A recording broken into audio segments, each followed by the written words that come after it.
je me permets de prendre la parole pour vous parler des infrastructures. Nous avons été invités pour pouvoir parler des défis de développement de la RDC. Nous, au niveau de l'Agence congolaise de grands travaux, nous pensons que tout développement commence par la route.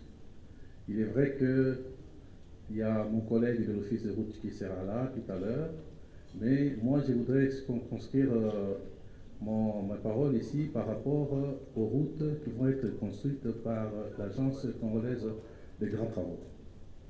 On peut parler du développement de la RDC, on peut parler d'énergie, on peut parler de tout ce qu'on peut faire, mais dites-vous bien que sans la route, il n'y a pas de développement et il n'y aura jamais l'industrialisation. Le pays ne pourra jamais être industrialisé tant qu'il n'y aura pas de route. Donc je vais vous faire ici l'économie de quelques pistes de solutions que nous avons pour pouvoir accompagner le chef de l'État dans sa vision, n'est-ce pas, développement de la RDC. Nous sommes donc l'Agence congolaise des grands travaux et nous avons été créés par la volonté, n'est-ce pas, de la convention de collaboration signée entre la République démocratique du Congo avec un groupe d'entreprises chinoises. Et dans cette convention de collaboration, il avait été prévu 2 structures pour pouvoir suivre l'exécution de ce contrat. Il s'agit de l'Agence congolaise des grands travaux et le bureau de coordination à l'époque qui est devenu aujourd'hui l'agence de pilotage. Alors, mon propos va s'articuler sur une présentation de 3 points.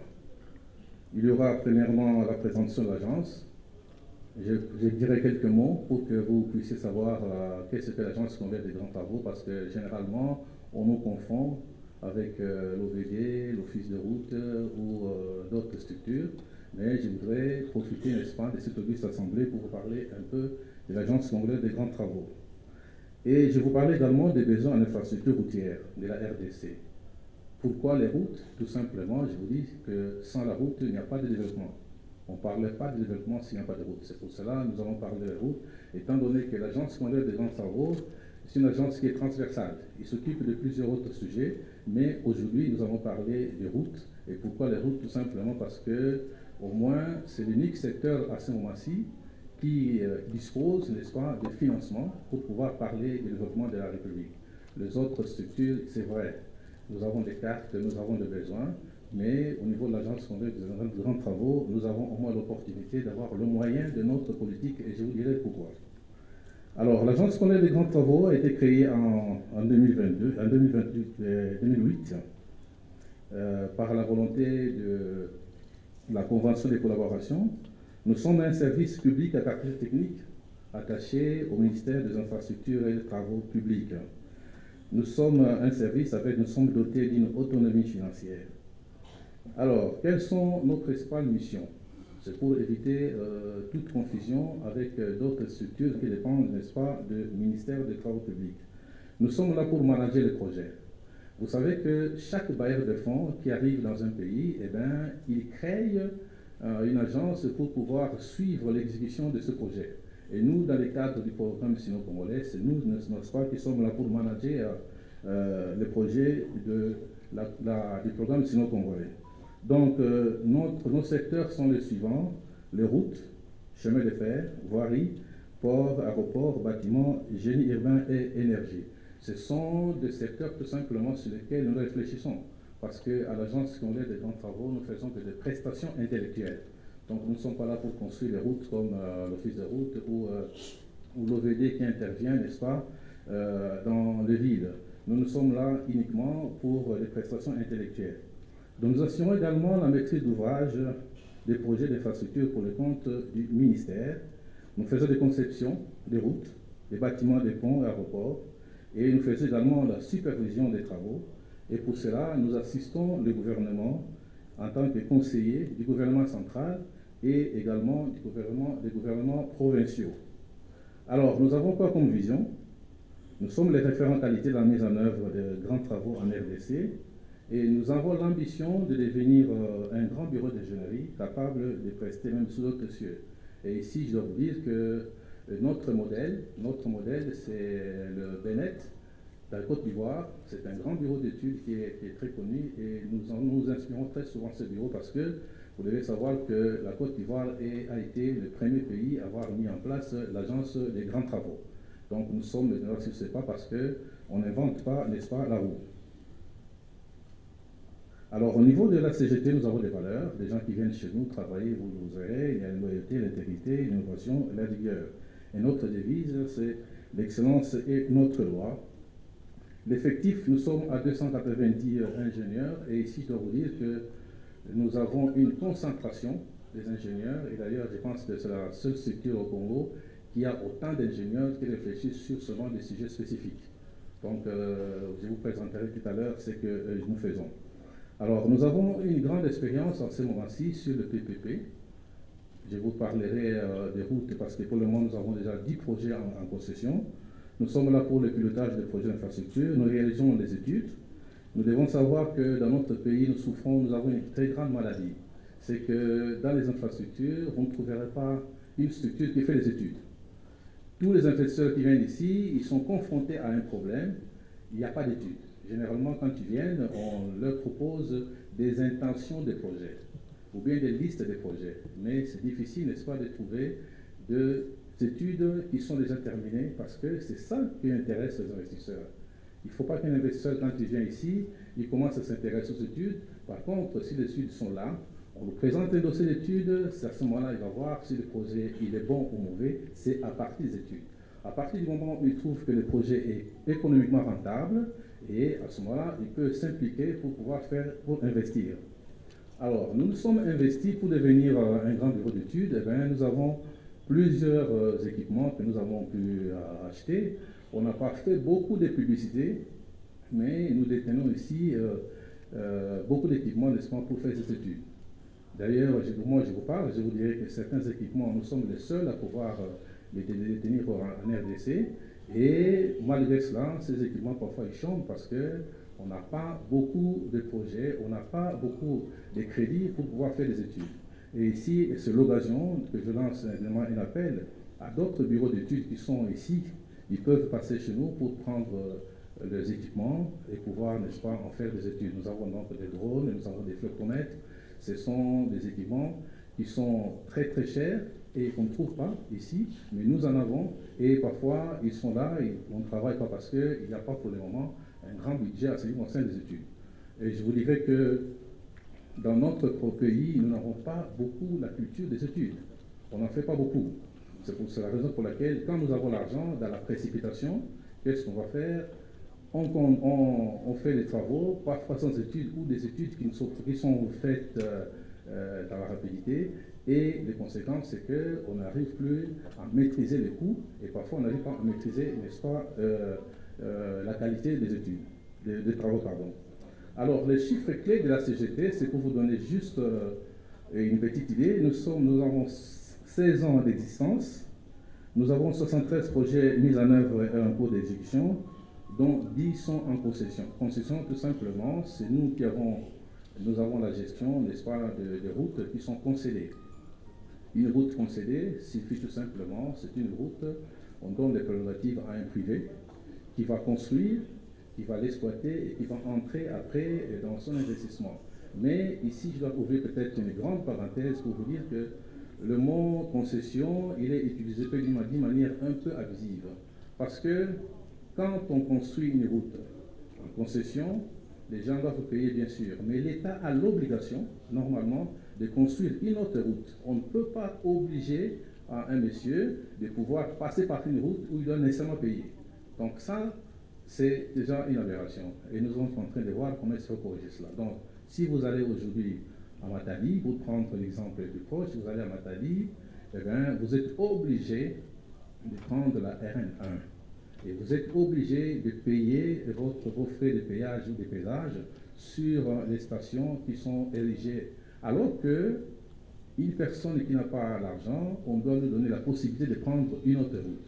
Donc nous utilisons d'une manière un peu abusive le mot concession, mais je vous demande d'espoir de pouvoir nous excuser parce que pour le moment c'est ce que nous faisons. Alors nous avons 59 projets que nous avons déjà pilotés ou en train d'être pilotés dans les programmes nationaux congolais et 4 projets avec le trésor public. 88 projets, n'est-ce pas, des études que nous avons faites ici en RDC, et puis 1470 km de routes bitumées en 2x2 voies déjà construites. Quelques chiffres également. Nous avons donc en 16 ans d'expérience d'existence, nous avons construit 23 ponts et dallos, nous avons construit 3 stades, pour le moment des stades qui sont modernes. Vous avez un stade à Kalemi, un stade à Bukavu en train d'être construit, nous avons un stade à Goma et puis un autre à Boulia. Ceux qui connaissent ces villes-là, ils vous diront que les stades sont là et ils peuvent être utilisés à tout moment. Nous avons également construit 6 passerelles qui sont dans la ville de Kinshasa. Nous avons également construit une usine de captage d'eau à Kamina, un hôpital de 400 lits, donc l'hôpital Saint-Antoine, c'est nous qui avons construit, et puis une usine de production des unités de préfabriquées à Kisangani.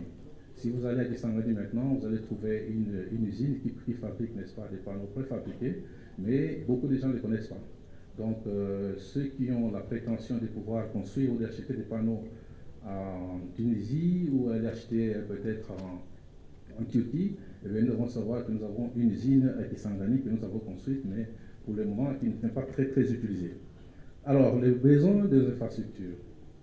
Il y a une carte, je ne sais pas si... voilà. Je vous ai dit que nous allons parler de la route. Eh bien, avant de continuer, je voudrais vous montrer ce que c'est la RDC actuellement. Vous voyez tous ces pays, un grand pays. Eh bien, les 4 morceaux que vous voyez là, ce sont les seuls morceaux de route. Je parle un peu en français facile pour vous dire que ce sont les seuls petits morceaux que vous voyez ici, sont des routes bitumées. Donc, en part ça, nous n'en avons pas.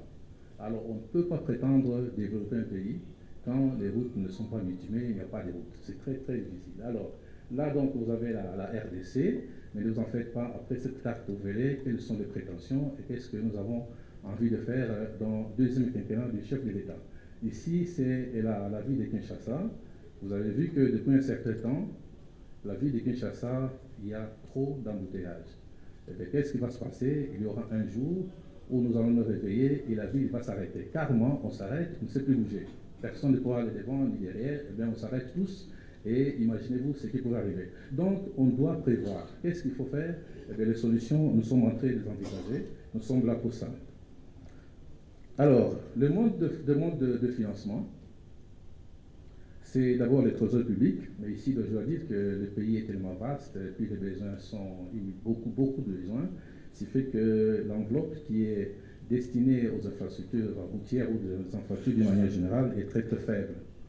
Mais la petite fenêtre d'espoir que nous avons, c'est que le 14 mars 2024, il y a eu révisitation de la convention de collaboration entre la Chine et la RDC et les entreprises, le groupement des entreprises chinoises.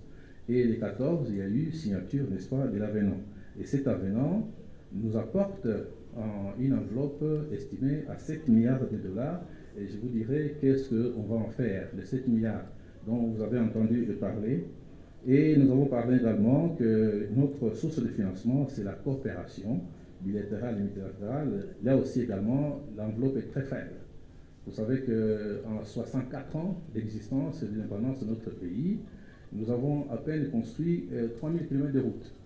Ce qui fait que si vous faites des calculs, ça vous donnera aux alentours de 50 ou 54 km de route construits par an. Ce qui est très faible. Ce qui nous place aujourd'hui parmi les pays les moins développés en matière routière.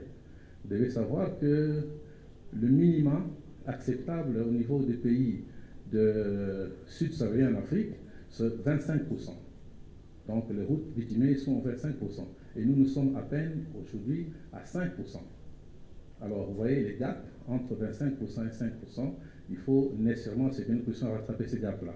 Nous, on ne peut pas les faire nous-mêmes, mais il y a une politique au niveau du ministère des Infrastructures qui pense qu'il est possible de pouvoir rattraper ces retards avec la construction de 3000 km par an, dont 1000 km de routes pourraient être construites par la CGT grâce au financement du programme sino-congolais. Aujourd'hui, je vais vous parler des retombées de 7 milliards. On a signé l'avenant, vous avez entendu parler à la télévision et à la radio, mais ici je voudrais vous dire qu'effectivement les 7 milliards c'est une réalité, mais seulement il faut tempérer, parce qu'on n'aura pas les 7 milliards tout de suite, mais il est étalé en un certain nombre d'années, dont nous aurons à peu près 324 millions de dollars par an. Et voilà donc, ce que nous sommes d'abord, c'est qu'en 16 ans d'existence, nous avons pu avoir des projets à peu près de 1 milliard de dollars que nous avons manipulé jusque-là avant la révisation de ce projet. Ce qui donne à peu près un décaissement mensuel, annuel de 83 millions de dollars. Et nous avons construit des routes, c'est 1500 km de routes qu'on a construit. Donc, ce qui fait que nous sommes en moyenne de réaliser à notre niveau, au niveau de la CGT, c'est 100 km de routes annuelles.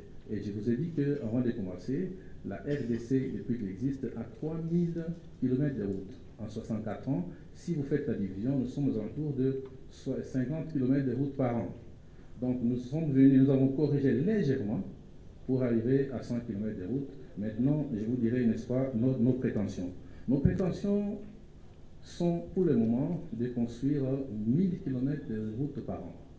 C'est possible, parce qu'au niveau des ministères, le ministère pense que c'est possible de construire 3000 km de route, c'est-à-dire une partie sera construite avec le financement du programme sino-congolais, et puis les 2000 autres seront construites avec le financement d'autres bailleurs. Parce qu'ici, il faut savoir que je ne parle que du programme sino-congolais, et en dehors de ce programme, il existe également d'autres financements.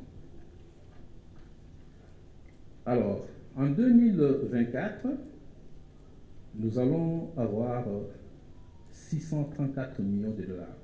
C'est déjà beaucoup. C'est vrai que pour un pays comme le nôtre, c'est peu, mais c'est beaucoup par rapport aux prévisions budgétaires des années antérieures. Donc, pour les 15 prochaines années, nous aurons chaque année 324 millions de dollars qui seront mis à disposition pour construire les infrastructures d'une manière générale. Mais le chef de l'État, conscient du déficit de routes, il s'est dit que pour développer ce pays, il faut nécessairement les routes. C'est pourquoi il a demandé que 90% de l'enveloppe du programme sino-congolais sera uniquement utilisée pour construire les routes. Et là, il a totalement raison. Parce qu'avec la première carte que je vais montrer, avec le 3 ou 4 petits morceaux de routes que nous avons sur un pays aussi vaste, eh bien, on s'est dit, nous avons 152 000 km de routes. Et sur les 152 000 km de routes, nous avons juste 3 000 km de routes asphaltées. Si vous partez de Banana, vous allez arriver sur un peu de Chikapa, vous montez un peu à Chikapa, vous descendez de Tomoichi, c'est asphalté. Et puis vous aurez un peu de route asphaltée au niveau du Katanga, et puis après au niveau de Nord Kivu, et puis entre Beni et Niamey. Vous avez les routes. Alors, vous avez ici deux cartes. Voilà ce que le président Félix Tshisekedi veut faire de la RDC. Ça fait rêver, mais c'est une ambition et c'est possible. Parce que pour le moment, pour développer un pays, vous avez à peu près 3 ingrédients. D'abord, la volonté politique. Et là, nous l'avons. Le tonton Tshisekedi, lui, il veut reconstruire ce pays, il veut le développer. Deuxièmement, vous avez les ressources. Nous avons une partie des ressources. Et troisièmement, la formation. Ici, je sais qu'il y a des éminents professeurs qui sont dans cette salle, qui nous ont formés. Donc, les intellectuels, il y en a. Les compétences, il y en a dans ce pays, mais ce qui nous manque parfois, ce sont les moyens. Et pour le moment, nous avons cette occasion de pouvoir développer ce pays. Alors, vous regardez cette carte. Pour que ce pays se développe, il faut nécessairement commencer par quelque part. Et c'est quelque part, il faut d'abord asphalter toute la RN1. C'est celle-là. C'est-à-dire c'est la route qui part de Mwanda, qui passe par les Bandundu. Et vous arrivez avant Kananga, la route s'arrête. Entre Kananga et Mbujimaï, pour le moment, il y a des travaux. Mais entre Mbujimaï et Ngouba, dans les Katanga, c'est le grand trou. Tant que ce trou ne sera pas bouché, le pays ne sera jamais, alors jamais développé. Et vous allez voir pourquoi. Ici, entre Mbujimaï et Ngouba, il y a 900 km. En temps normal, avec tous les chiffres que je vous ai donnés, si nous faisons 50 km par an, eh bien, nous sommes partis pour le ciel. Si nous faisons 100 km par an, eh bien, ça sera pour 10 ans. Donc, nous allons commencer maintenant, on ne va jamais terminer. Le président a donné des instructions pour que les 900 km ici, qui freinent le développement de tout un pays, soient construits pendant son mandat. Et ça va être fait. Donc, on va construire la route de Bujimaï jusqu'à Ngouba. Eh bien, on va le faire maximum 4 ans, mais je pense qu'en 3 ans, ça va être un pari très risqué. Mais je vous promets qu'on va le faire parce que nous allons pouvoir saucissonner, n'est-ce pas, cette route pour mettre à peu près 6 entreprises qui vont travailler au même moment, de manière à ce qu'en 3 ans, en 4 ans, la route soit, n'est-ce pas, construite à cet endroit-là. Donc, la raison pour laquelle nous avons affiché. Alors, à Kinshasa, ici, c'est la ville de Kinshasa. Je vous ai dit tout à l'heure que nous devons craindre un jour à ce que la ville puisse s'arrêter. Les embouteillages, maintenant, le grand problème que nous avons, c'est que nous commençons à nous habituer aux choses qui ne sont pas bonnes. Donc, on se réveille, on prend son temps pour dire je vais rentrer dans les embouteillages, et puis je vais faire 2 heures, 3 heures de temps, et après on arrive, on oublie. Mais nous devons savoir que c'est une source d'insécurité à la ville.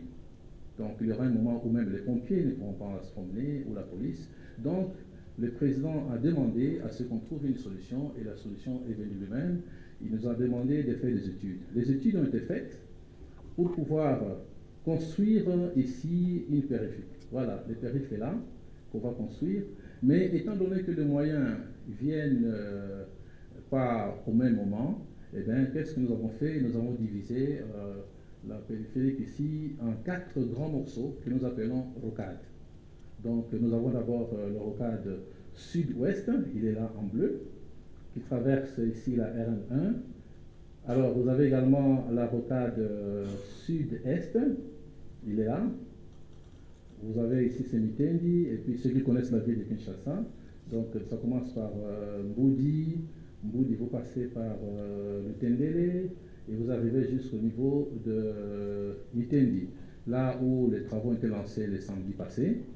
Et de Mitendi, vous avez la périphérique sud-est qui passe par Kimwenza, il longe Riflar, et puis il arrive jusqu'au niveau de la maison de l'ancien président, Premier ministre Kizenga, et vous avez ici la route, n'est-ce pas, avenue Njoku.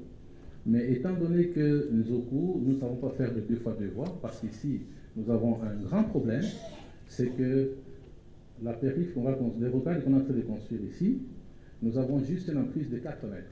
Et nous avons besoin de 20 mètres. Cela signifie qu'il faut chercher les 16 mètres de départ. Donc on va avoir un impact très négatif sur la route parce qu'on va pouvoir détruire, n'est-ce pas, exproprier plus de 1000 ménages. Hein, ce qui fait que, mais on sera obligé de passer par là. Alors, quand vous arrivez à venir Njoku, ceux qui connaissent la ville de Kinshasa, eh bien, à Njoku, on ne saura pas passer en 2 fois 2 voies. Il fallait passer par 1 fois 2 voies, d'où nous allons pouvoir construire une autre route qui ira vers Badara. La route, elle est là pour arriver à l'aéroport. Donc, les gens qui viendront, n'est-ce pas, de la contrée ici, Mitendi, ou bien Mboudi, ils ne seront plus obligés de passer par la ville pour aller à l'aéroport. Alors, vous avez le premier, c'est la rocade ici. Deuxième, il est là. Le troisième rocade partira. Mais pour le moment, nous avons des études qui sont terminées, mais on n'a pas encore un financement. Voilà, donc il partira de Sosimat. Et Sosimat, il va pouvoir aller vers la cité du fleuve, il va longer la cité du fleuve, jusqu'à venir rejoindre l'autre rocade au niveau de l'avenue Njoku. Et enfin, plus tard, nous partirons de Boudi pour pouvoir rejoindre, n'est-ce pas, cette rocade au niveau de Sosimat. Et là, on n'a pas beaucoup de problèmes d'expropriation parce qu'on passera à côté du fleuve, mais les coûts sont excessifs parce qu'on doit partir en aérien. Donc, à partir du moment où les 4 rocades, 1, 2, 3, 4, seront construits, c'est seulement à ce moment-là qu'on aura 360 degrés et on peut parler maintenant de la périphérie. Donc, à partir du moment où ce n'est pas encore construit, nous allons parler de rocades. C'est la raison pour laquelle vous avez entendu parler le samedi passé. On parlait de rocades, mais dites-vous bien qu'à la fin, nous voudrons voir, n'est-ce pas, la périphérique. Alors, quelles sont les retombées, n'est-ce pas, de l'avenant 5 du programme sino-congolais? Nous allons avoir une disponibilité de financement pour la CGT pour le pays. Cela va nous permettre également d'implanter, n'est-ce pas, la CGT à travers le pays, parce que pour le moment, nous avons 7-8 directions provinciales, et nous voulons avoir une direction dans chaque ville, dans chaque province, de manière à ce que chaque direction pourrait être capable de faire des études. Parce que je vous ai dit que nous avons un grand problème, on n'a pas des études. Et nous allons le faire. Et d'ailleurs, au moment où je vous parle, si nous n'avons pas pu lancer plusieurs travaux, c'est tout simplement parce que nous ne disposons que pour le moment de 3 études qui sont faites, et les autres études seront faites plus tard. Alors, sur les 7 milliards également, ils vont nous donner l'opportunité de pouvoir faire travailler les entreprises congolaises. Vous savez, on parle souvent de la sous-traitance, mais cette fois-là, les entreprises congolaises vont pouvoir travailler. Et nous allons également recruter les bureaux d'études et les missions de contrôle, tant nationales qu'internationales. Alors, donc une partie, comme je dirais, sera donc réservée à utiliser, n'est-ce pas, des entreprises congolaises. Mais toutes ces entreprises sont recrutées avec un appel d'offres. Parce que vous savez, il y a beaucoup d'entreprises et pour le moment, nous ne pouvons pas gaspiller les énergies. Nous allons faire en sorte que les Congolais également puissent participer. Parce qu'avant la signature des avenants, le 14 mars 2024, seulement les entreprises chinoises devaient pouvoir construire dans le cadre du programme sino-congolais. Mais après l'avenant, les entreprises congolaises, pour le moment, peuvent prendre part, n'est-ce pas, à la construction. Alors, nous avons amélioré également notre collaboration avec d'autres structures, notamment l'OVD, l'Office des routes BTC et BAU, parce que pour le moment, nous avons un travail. Si tout cet argent est mis à notre disposition, nous serons incapables de pouvoir tout absorber, tout simplement parce que le travail est immense. Donc, les autres structures sœurs devront également participer à la construction de ces pays. Alors, nous avons également recruté les missions de contrôle, comme je vous ai dit. Déjà, pour le travail que nous avons lancé le samedi passé, il y aura le bureau technique de contrôle de BTC qui va contrôler les travaux. Il y aura également un bureau français qui s'appelle EGIS qui va travailler avec nous également pour le contrôle des travaux. Et enfin, il y aura également le bureau BK qui va le faire pour nous. Alors, les autres retombées, c'est que nous avons lancé les travaux le 22 juin 2024. Le lancement a été suivi par tout le monde à la télévision parce que nous avons eu l'honneur, n'est-ce pas, d'avoir la présence du président de la République. Alors, si les dates se confirment, le 3, donc la semaine prochaine, on va lancer les travaux de la route Kananga-Kalamambouj. C'est une route qui est très très importante, dont il y a eu quelques ratés, mais maintenant nous avons l'ambition de pouvoir commencer cette route déjà la semaine prochaine. Donc cette route de 250 km, on va utiliser 2 entreprises de manière à ce qu'ils puissent travailler au même moment et qu'on puisse désenclaver, n'est-ce pas, le Kasaï. Alors après, ça sera le 2 juillet, nous allons lancer, n'est-ce pas, les travaux de la route Bujimaï jusqu'à Gouba, la route dont je viens de parler. Quel est l'avantage de cette route? Je vous ai dit que tant que la RN1 qui ne sera pas construite dans son entièreté, eh bien, on ne peut pas en parler du développement de ce pays. Mais après la construction de cette route, vous allez voir que la RN1 va se constituer comme étant la racine qui va pouvoir arroser, qui va pouvoir, n'est-ce pas, aider les autres provinces à pouvoir se développer. Parce qu'au jour d'aujourd'hui, quand vous êtes à Kinshasa, vous allez à Kananga, la route est là, et bien à Kananga, pour le moment, pardon, à Bujimaï, ou à Chikapa, pardon, les gens vivent comme ici à Kinshasa. Hein, les sacs de ciment coûtent 11 $, comme à Kinshasa, mais par contre, quand vous arrivez à Kananga, vous arrivez à Bujimaï, eh bien, les sacs de ciment, parfois, il est à 35, 50 $. Eh bien, on ne sait pas travailler comme cela. C'est impossible de développer un pays avec des prix qui sont exorbitants. Donc, dès que nous avons cette route construite, vous allez voir que la marchandise va pouvoir circuler librement. Et les prix ils vont baisser. Et c'est à ce moment-là qu'on pourra parler du développement du pays. Et vous allez voir que tous les autres secteurs vont se développer à travers cette route. Parce qu'il va y avoir le port de Banana, le port de Matadi, jusqu'au Katanga. Et à partir de cette route, eh bien, on va pouvoir alimenter les autres provinces parce qu'on aura également la facilité de pouvoir construire des routes qui vont se connecter, n'est-ce pas, à la RN1. Alors, l'autre avantage également, c'est que l'évacuation des matières premières. À ce moment-là, on peut partir du Grand Katanga pour aller jusqu'au port de Banana. Mais la question qui va se poser est celle-ci. Pourquoi un opérateur économique prendra ces matières premières, il passera par venir jusqu'à Banana. S'il peut le faire à Dar es Salaam, s'il peut aller à Mombasa, s'il peut aller à Lobito, pourquoi il viendrait au Congo? Mais la réponse est tout à fait simple. Aujourd'hui, nous n'avons pas d'autre alternative. On n'en a pas. Donc nous sommes sur le marché, on peut tout faire, mais nous n'avons rien à offrir. Donc nous voyons passer tous ces grands camions.